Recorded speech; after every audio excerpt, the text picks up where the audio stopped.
भाजपा प्रदेश media प्रभारी करण नंदा ने कांग्रेस सरकार पर निशाना साधा है। उन्होंने कहा कि हिमाचल प्रदेश में मनरेगा के काम ठप है तो उसके लिए केवल मात्र वर्तमान सुखू सरकार जिम्मेवार है। मनरेगा को लेकर प्रदेश में कांग्रेस के मंत्री भी झूठ बोल रहे हैं। बताइए कि 11 दिसंबर 2024, 7 जनवरी 2025, 27 फरवरी 2025, 25 मार्च 2025 को केंद्र सरकार द्वारा प्रदेश के खजाने में मनरेगा के तहत 25 करोड़ नहीं भेजे गए थे। उन्होंने कहा कि क्या वित्त वर्ष 2024 और 2025 में मनरेगा के 414 करोड़ नहीं आए? अगर मनरेगा की बकाया राशि हिमाचल प्रदेश के खजाने में नहीं आई तो उसके लिए क्या कांग्रेस सरकार जिम्मेदार नहीं है? यह सवाल करण नंदा द्वारा किया गया है। भाजपा मीडिया प्रभारी करण नंदा ने कहा कि मनरेगा के अंतर्गत अगर पूरे देश की बात करें तो 75% खर्च केंद्र सरकार वहन करती है और 25% प्रदेश सरकार। शायद कांग्रेस सरकार यह भूल गई होगी कि हिमाचल प्रदेश में 90% खर्च केंद्र सरकार वहन करती है और केवल 10% खर्च वर्तमान हिमाचल सरकार और यह भारतीय जनता पार्टी की केंद्र शासित सरकार की देन है। तो कोसने के सिवाय उनके पास कोई काम नहीं रह गया। विषय मनरेगा का है और मनरेगा के अंतर्गत हिमाचल प्रदेश में ग्रामीण व्यवस्था पे बहुत बड़ा काम चल रहा है।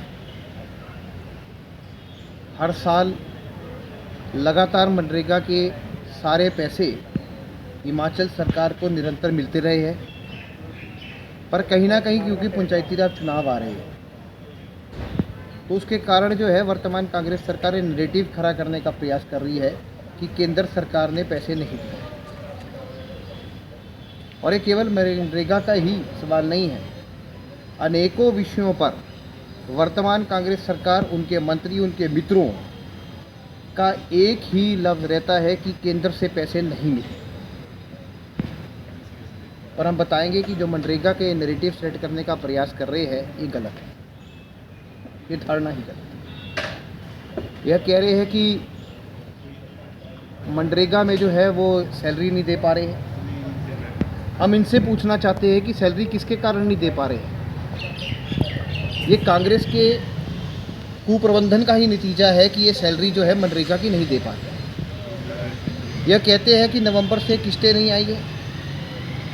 हम बताते हैं कि देखिए किस प्रकार 11 दिसंबर को 9 करोड़, 7 जनवरी को 2025 1.5 करोड़, उसके उपरांत 27 फरवरी को 7.5 करोड़ और 25 मार्च को 1.5 करोड़, ये मनरेगा के अंतर्गत नवंबर के बाद आया। और अगर पूरी गणना आप करें तो हिमाचल प्रदेश को 2024-25 में जो है वो 414 करोड़ जो है वो मनरेगा के अंतर्गत मिले। अब विषय है समझने का कि जो ये बकाया मांग रहे हैं वो पैसा क्यों नहीं आया होगा। देखिए ये कांग्रेस सरकार ही थी जब यहाँ से एक पहाड़ी राज्य का दर्जा चला गया। और अगर आप देखेंगे बाकी सारे प्रदेशों में जो है वो 75-25 की रेशो के अंतर जो है पैसा आता है कि 75% जो है वो केंद्र सरकार वहन करेगी और 25% जो है वो राज्य वहन करेगी। और अगर हिमाचल प्रदेश में जो केंद्र से पैसा आता है और इन योजनाओं के लिए पैसा आता है वह 90-10 के उसमें आता है। 90% केंद्र वहन करेगी और 10% प्रदेश सरकार वहन करेगी। और ये भारतीय जनता पार्टी की देन है। भारतीय जनता पार्टी की केंद्र शासित सरकार ने ही ये स्टेटस हिमाचल प्रदेश को दिया है, कांग्रेस ने तो ये उल्टा छीन लिया था। अब सवाल ये है कि जितने मैंने इनको डेटे बताई क्या वो पैसा आया कि नहीं आया? आया। इसका मतलब केंद्र से लगातार पैसा आ रहा है। हर साल 11,000 करोड़ से अधिक का पैसा जो है वो हिमाचल प्रदेश में आ रहा है। पर वर्तमान सरकार केवल यही कहेगी कि पैसा नहीं आ रहा है। अब मनरेगा का जो बैलेंस है वो क्यों नहीं आया? देखिए हिमाचल प्रदेश सरकार है, इसमें 3 कंपोनेंट होते हैं मनरेगा में। एक होता है वेजेस, एक होता है मटेरियल और एक होता है एडमिनिस्ट्रेटिव एक्सपेंसेस। उसके अंतर्गत ये सब हेड्स होते हैं जैसे स्किल्ड लेबर, अनस्किल्ड लेबर। तो अनस्किल्ड का जो है 100% जो है केंद्र वहन करता है और बाकी प्रदेशों में भी करता है। पर स्किल्ड का जो है वो 90:10 में जाता है। पर हिमाचल प्रदेश ने जो है इन 3 मदों में केंद्र सरकार का 123.24 करोड़ रुपए देना है। जब ये 10% ये जमा कराएंगे तो बाकी पैसा भी आ जाएगा, तो ये अब जमा क्यों नहीं कराते? अब इसकी जो है सब हेड्स की बात कर लेते हैं। वेजेस में 95.41 करोड़ रुपए देना है, 95.41 करोड़। मटेरियल में जो है उसमें जो है 25.22 करोड़ रुपए देना है, और एडमिनिस्ट्रेटिव एक्सपेंसेस में 2.7 करोड़ जो 60 करोड़ 2.60 करोड़ हिमाचल सरकार ने केंद्र को देना है। तो हम पूछना चाहते हैं कि आप ये पैसा क्यों नहीं दे रहे?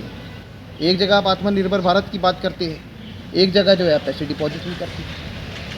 आज का जो हमारा विषय है वो केवल मनरेगा रहेगा, पर अगर हमें विषय पे हम बात करना शुरू करेंगे तो लंबी कतार शुरू हो जाएगी कि कौन कौन सी स्कीम्स के इनके पैसे डिपॉजिट नहीं हो। और जयराम ठाकुर जी की सरकार थी, उन्होंने किस प्रकार से एक पारदर्शी सरकार चलाई। वह थी एक सरकार जिन्होंने 5 साल में हिमाचल प्रदेश के विकास को जो है नई दिशा दी और नया उसको शिखर जो है एस्टेब्लिश करने का कार्य किया। पर वर्तमान कांग्रेस सरकार ने केवल मात्र विकास के चलते कार्यों को ठप करने का प्रयास किया।